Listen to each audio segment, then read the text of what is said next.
Okay, so we're going to work on a couple problems from homework 1.2.1, and we're going to find the domain of a couple different functions.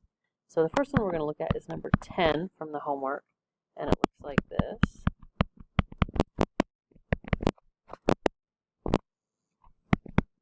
And when you're looking at something like this, what you want to see right away is that we have a square root in there. And so when it comes to a natural or implied domain, we have to think about what things can we square root, or more importantly, what can't we square root?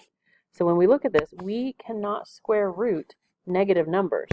So when I look at this equation, I'm not allowed to take the square root of negative numbers. I'm going to have to go ahead and take this and say, actually, this expression under the radical, in order for it not to be negative, mathematically we'd say that is going to be greater or equal to 0.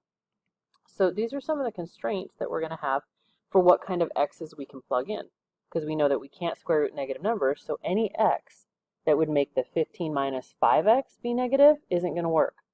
So we're going to see, well, what would make it 0 or something bigger than 0?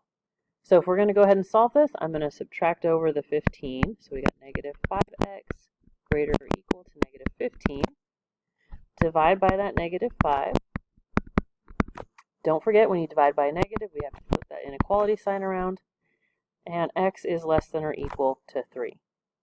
Right? So if you were going to see something on a UT quiz or anything like that, it would say something like all the numbers less than or equal to 3. Maybe you'd see it in interval notation or as an inequality. But this is how you solve a problem where we have a square root and you're asked to find the domain of the function.